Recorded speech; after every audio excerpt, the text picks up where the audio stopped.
Olá! Hoje no programa Câmara Cidadania nós vamos conversar com o historiador Reginaldo Benedito Dias sobre o aniversário de Maringá. No próximo dia 10, a cidade completa 70 anos. Reginaldo, o que a gente pode falar desses 70 anos de Maringá? Maringá é um projeto bem sucedido.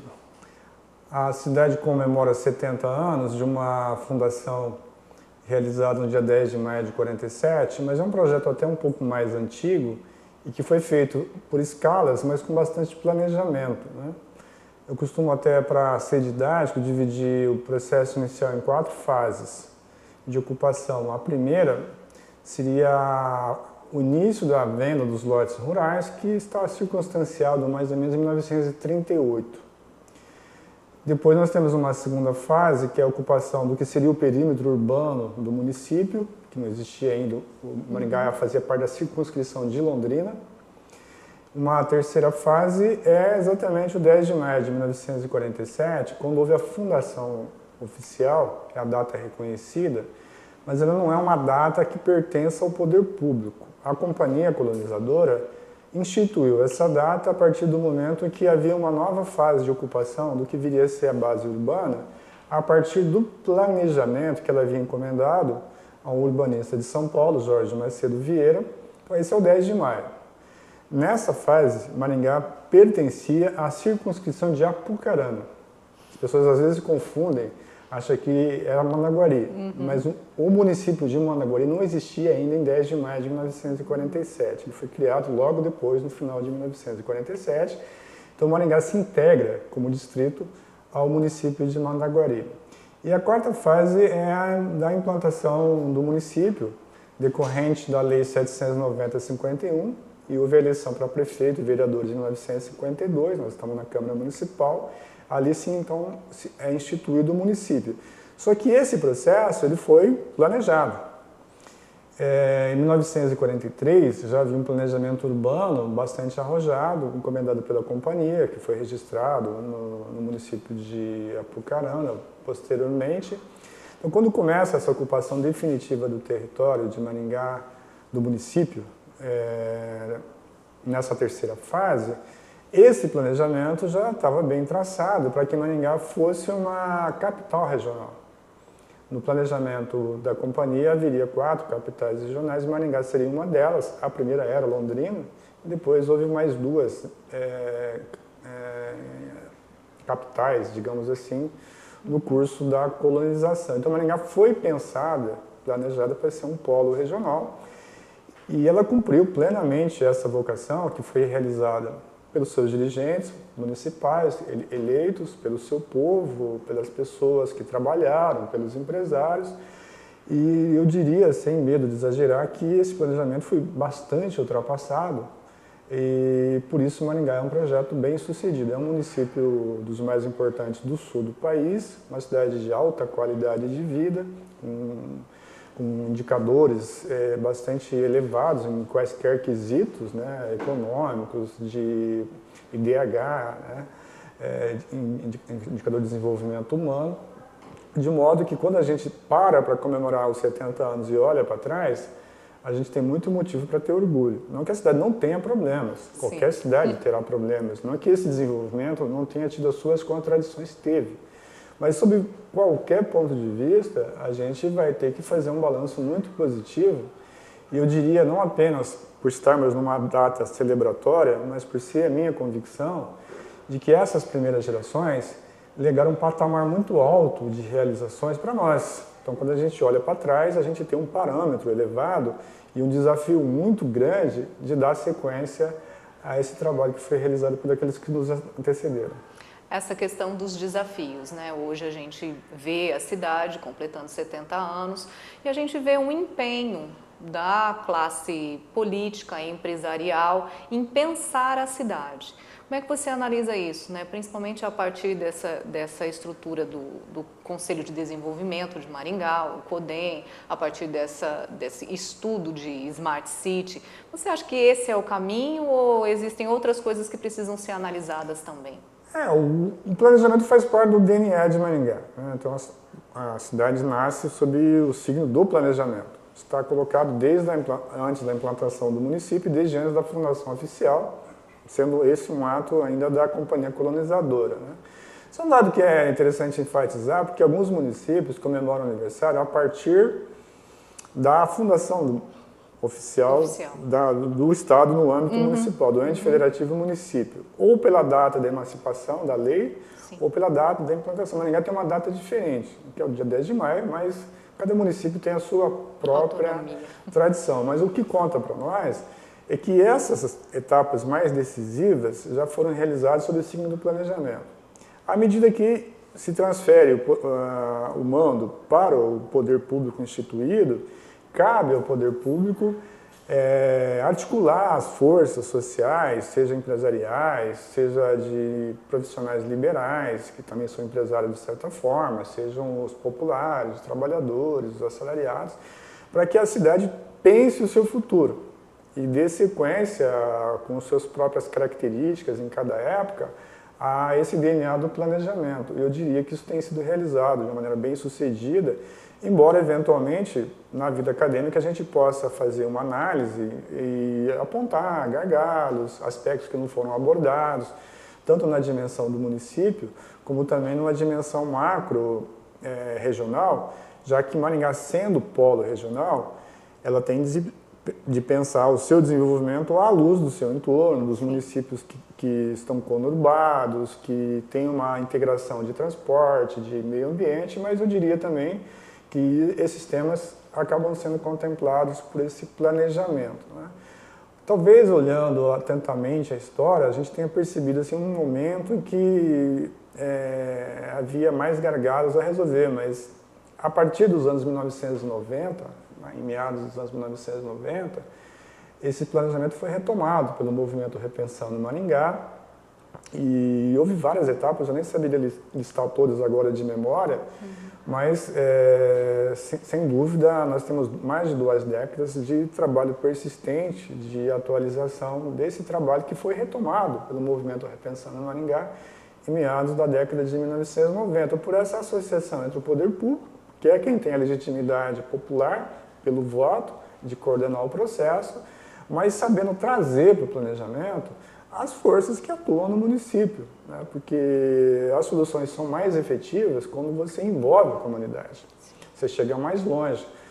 Eu acredito muito naquela máxima de que sozinho a gente anda mais rápido, mas andando todo mundo junto a gente pode chegar mais longe, né? Então, às vezes, o prefeito pode acertar numa decisão, mas se ele não compartilhar essa decisão, talvez haja menos fôlego para que a sociedade avance coletivamente. Por isso é importante envolver os diferentes segmentos num projeto de cidade. Como vivemos numa sociedade pluralista, sempre haverá pessoas que discordam do resultado. Sim. Isso é normal, faz parte da política, mas nós temos a oportunidade também de atualizar isso com a própria dinâmica que se institui com a renovação dos poderes, né? A cada 4 anos temos eleições, as entidades também são renovadas, esses pactos podem ser atualizados, mas sem desperdiçar a sua essência, né? Que é o DNA do planejamento, eu diria. Em termos sociais, né, para a gente conversar um pouquinho também sobre isso. A gente vê esse planejamento, a gente vê essa história, né, esse desenvolvimento, IDH e tudo mais em Maringá.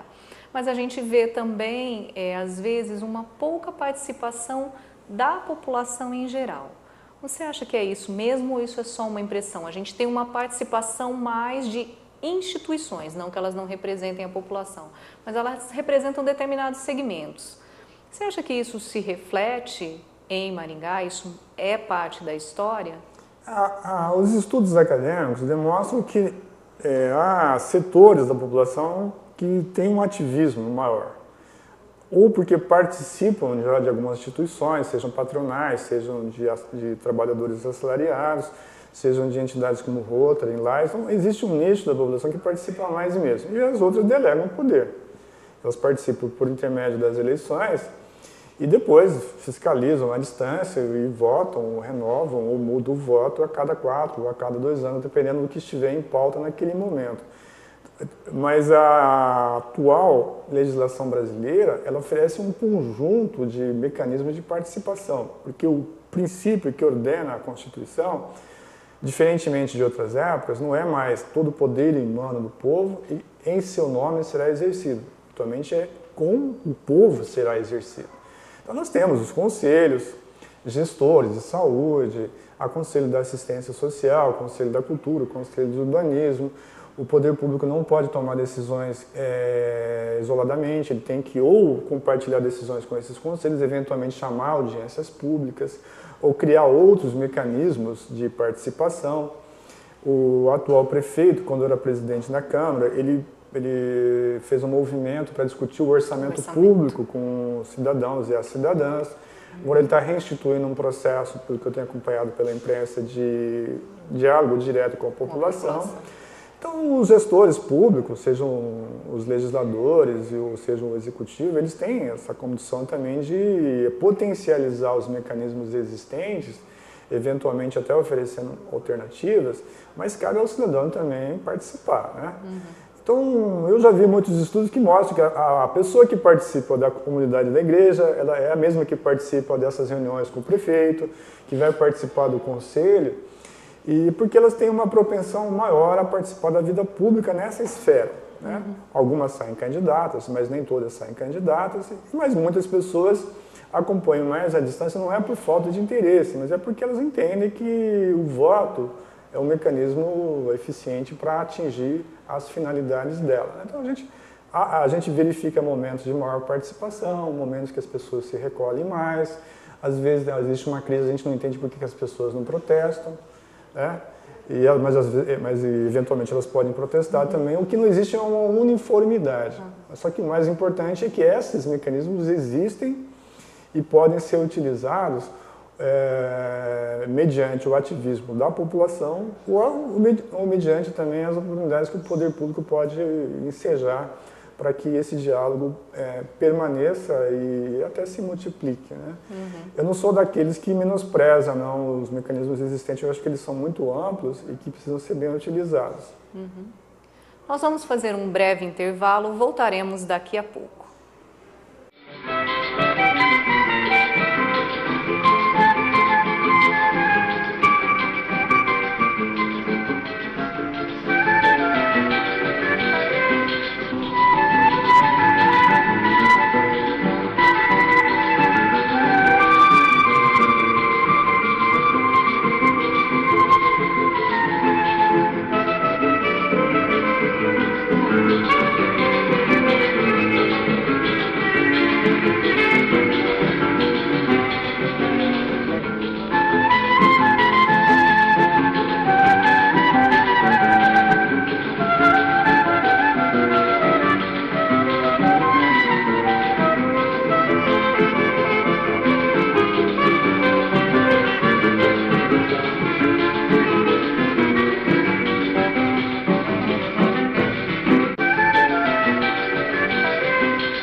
Estamos de volta com o programa Câmara Cidadania, hoje conversando com o historiador Reginaldo Benedito Dias.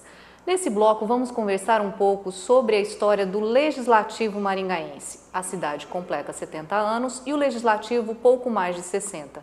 Reginaldo é autor de um livro que conta a história dos 60 anos da Câmara. Reginaldo, como é o Legislativo? Como é que a gente faz uma análise dessa história, né, desse período Maringá? Eu diria até que o Legislativo tem uma história mais ampla do que o município de Maringá, porque o distrito de Maringá começou a ter representação no período de Mandaguari. Então, de certa forma, a vida política de Maringá começa pelo Legislativo. O distrito tinha representantes nas eleições que aconteceram em 47 e uma outra que aconteceu, se não me engano, em 1951. Então, ali isso era o início da constituição, da liderança política, aquelas pessoas que se destacavam no seio da comunidade, que eram vistas como portadoras da capacidade de representação e de levar os pleitos do distrito para a sede do município. O município de Mandaguari era muito grande, né? Ele ia praticamente até Paranavaí. E a mesma lei que criou Maringá criou vários municípios nessa base territorial de Mandaguari. Então começa ali atrás. Até quando o presidente Ulisses Maia exerceu o seu primeiro mandato, atualmente ele é prefeito, mas ele foi presidente da Câmara 2 vezes, e por coincidência, talvez nem tanta coincidência assim, porque ele foi um presidente muito interessado em estimular o debate sobre a história do município, especificamente da Câmara, mas já no primeiro mandato dele, nós fizemos um livro. Então, eu participei de 2 livros sobre a Câmara, um mais recente, quando ele foi presidente pela segunda vez, que foi inclusive lançado quando o presidente já era o vereador Caiano, que apoiou o projeto, e um que foi feito mais atrás, no cinquentenário do Legislativo. Só que o cinquentenário ele coincidia com a eleição do primeiro vereador pelo distrito de Maringá, no município de Mandaguari. Então são 70 anos de legislativo. Sim. O município de Maringá não tem 70 anos, mas a vida legislativa tem, porque começa em 47, quando se cria o município de Mandaguari. Então nós temos várias fases para abordar e vários parâmetros, né? A gente poderia avaliar pelo sistema partidário, que mudou nesses 70 anos. Uma primeira fase pluripartidária, havia o PTB do Getúlio Vargas, havia o DN do Carlos Lacerda, o PSD do Juscelino Kubitschek, o PSP do Adhemar de Barros, que tinha influência aqui em Maringá. Temos uma outra fase bipartidária, na época dos militares, do MDB e da Arena. E depois de 82, novamente uma fase pluripartidária. Mas esse é um corte mais nacional, porque o sistema partidário ele tem uma organização federativa, né? Ele é válido para todo o país, para todos os entes federativos. Mas na relação da construção de Maringá, o Legislativo tem a participação de elaborar leis estruturantes, notadamente as leis urbanas, né? Então, por exemplo, aquele planejamento a que eu me referia, que a companhia encomendou no começo dos anos 1940, quando é criado o município, a Câmara de Maringá é que tem que traduzir esse planejamento em leis. Então, houve 2 leis estruturantes de planejamento urbano nos anos 1950, uma na primeira legislatura e outra na segunda legislatura. Então, ou por iniciativa do Executivo, que é forte no Brasil todo, ou dos vereadores, você vai criando leis estruturantes para vertebrar o município.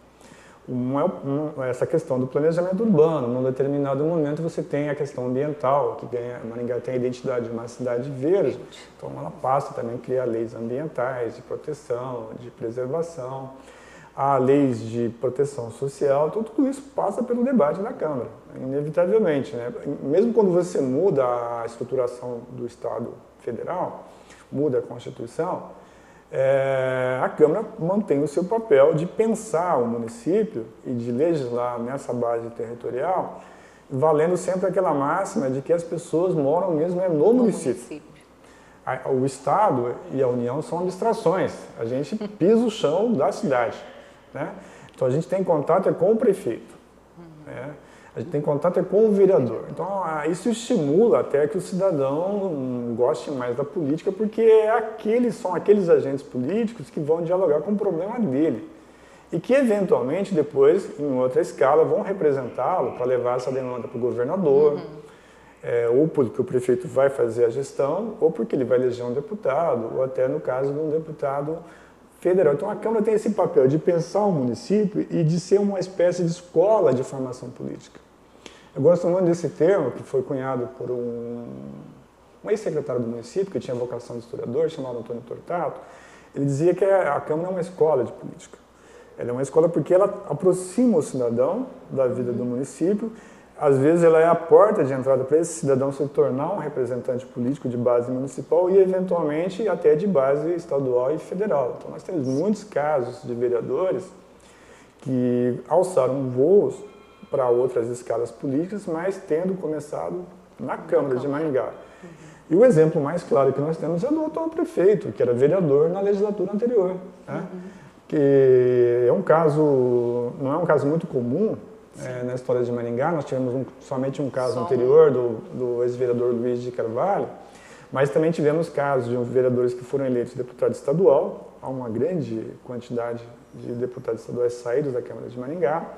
Tivemos casos de deputado federal saídos aqui ou diretamente, como é o caso do Ari de Lima, ou por escala, como é o caso do Silvio Barros, o pai do ex-prefeito, do Silvio Barros, que foi prefeito recentemente em Maringá, e do pai do atual ministro da Saúde. O deputado federal Edmar Arruda passou pela Câmara Municipal de Maringá, o deputado estadual Dr. Batista. Então, ela contribui de diferentes maneiras, né?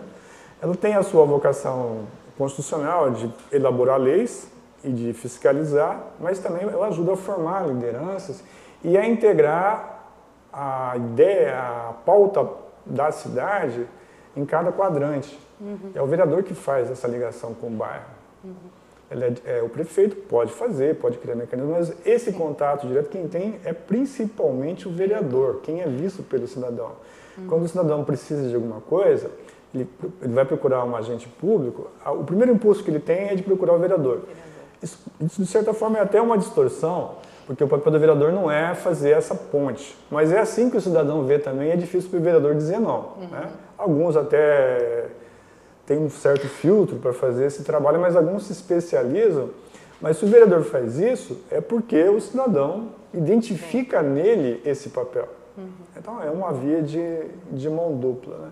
Então, a Câmara ela tem um papel bastante positivo na construção do município em vários sentidos, formando livros, ajudando na vertebração da legislação, atualizando a legislação, fiscalizando o município numa escala macro e às vezes micro, que as pessoas menosprezam, porque é o vereador que, ao pisar no chão da rua, que vê o problema lá, que faz essa ponte, né? Às vezes faz alguma indicação para consertar, ou faz algum projeto autorizativo que também é menosprezado, mas isso compõe esse pacote da fiscalização. Você não pode banalizar, né?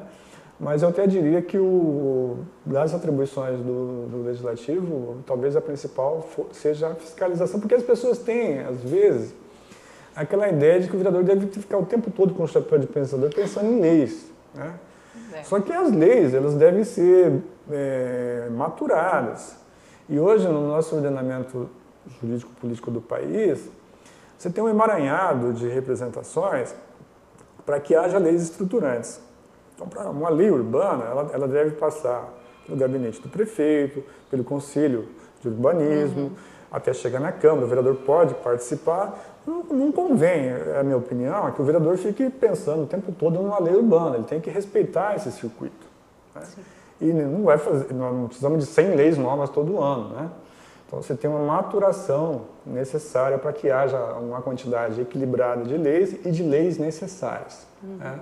Sem dar asas à imaginação. Agora o trabalho de fiscalização ele é permanente, ele é cotidiano, para as pequenas coisas e para as grandes coisas, ainda mais num momento como esse em que a gente vive no país em que tudo está escancarado, né? Ou seja, então nós precisamos fiscalizar.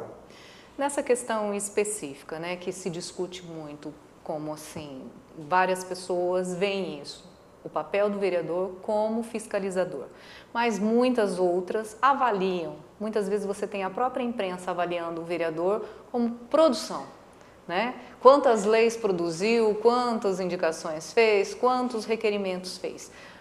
Como o legislativo pode atuar, já que você mesmo, né, colocou que ele é uma escola, como é que ele poderia trabalhar mais efetivamente para que as pessoas passassem a discutir e ter essa visão? Que o papel principal hoje é, de fato, fiscalização e não tanto produção de leis. O conceito de produtividade deve ser escrutinado, né? Porque não vai ser a quantidade de projetos que vai demonstrar a efetividade dos projetos e nem a sua necessidade. Nesse emaranhado de mecanismos de participação, então, a gente tem que prestar atenção no tempo e no método de elaboração das leis, né? Para não ficar criando leis inúteis ou leis desnecessárias. Então, o conceito de produtividade deve ser submetido, sim, a um debate. O que é ser produtivo na confecção de leis, né? Eventualmente, vamos abstrair o município de Maringá, os vereadores podem fazer leis desnecessárias, né? Mas, então, é preciso que haja um debate público mais amplo, envolvendo vereadores e todos os agentes sociais, para achar esse ponto de equilíbrio, né? Porque algumas cobranças, realmente, elas ficando num número, o número, se você apertar, ele diz qualquer coisa, né? Alguém pode dizer que trabalhou muito por um número grande, alguém pode dizer que esse número grande não significa nada. Se você for discutir projeto por projeto, você pode ter uma impressão diferente. E até nos livros que eu fiz para a Câmara, eu não destaquei o trabalho individual. Houve uma seção em cada um dos livros sobre a produção legislativa, e no primeiro eu destaquei projetos de autoria dos vereadores, sem indicar o nome. E no segundo, eu fiz uma sessão, é um livro coletivo, essa sessão eu fiz com uma jornalista, eu sou coordenador geral do livro, mas eu tive vários parceiros de muita qualidade. E nós chamamos essa sessão de resenha legislativa. O que de mais importante foi votado naquele período, né? Então, a legislatura tem 1000 leis em 4 anos, né? Então é muita coisa. Sim. Então você tem que extrair a essência daquilo que tem permanência na vida efetiva do município e que interfere na qualidade de vida das pessoas. Mas eu não sou daqueles que desprezam a crítica, mesmo quando ela é exagerada, porque a crítica, exagerada ou não, ela convida à reflexão, né?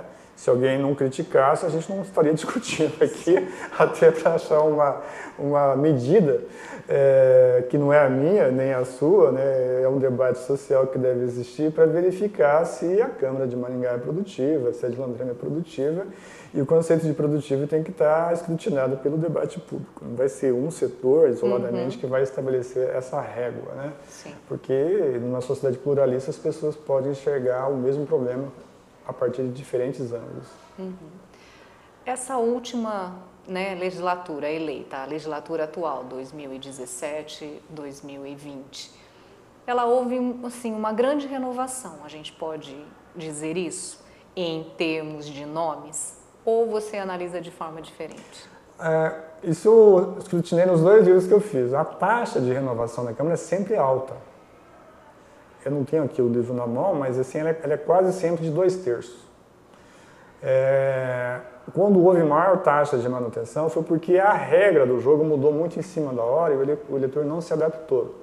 Eu cito o caso da eleição de 2004, porque nós tínhamos 21 vereadores de 2000 a 2004 e passamos a ter 15 em 2004. Então, houve uma taxa de permanência mais alta do que o normal.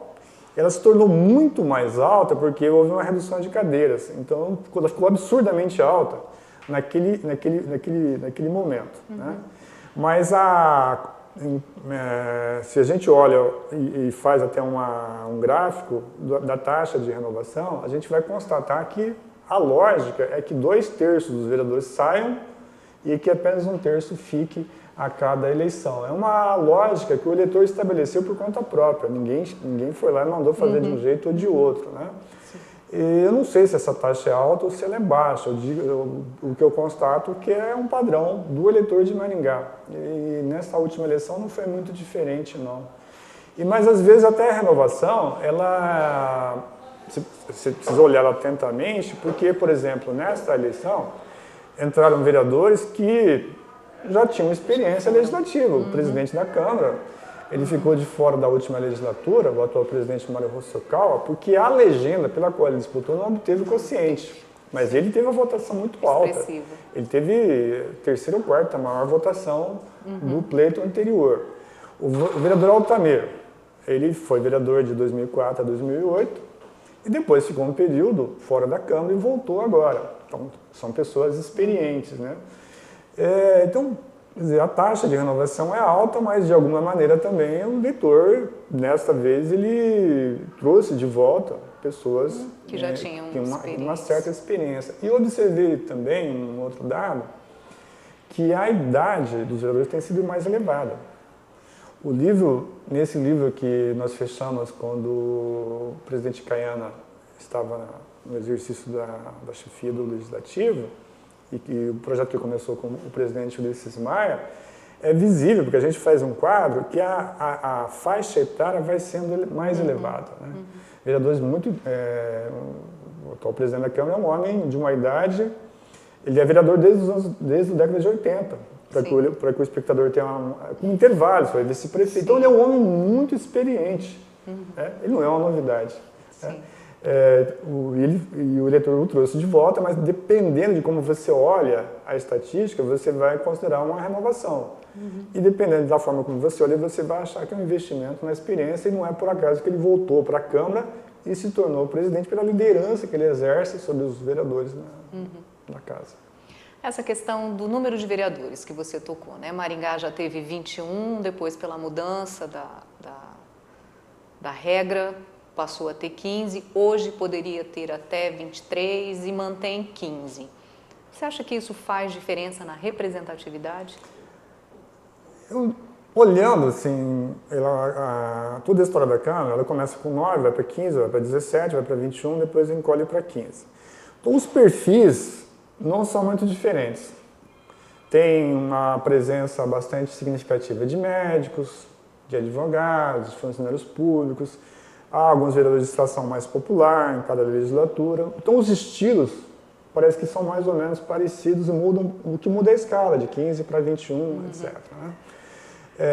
Eu não saberia dizer se isso interfere na qualidade do trabalho legislativo, é provável que não, com 15 ou com 21. Né?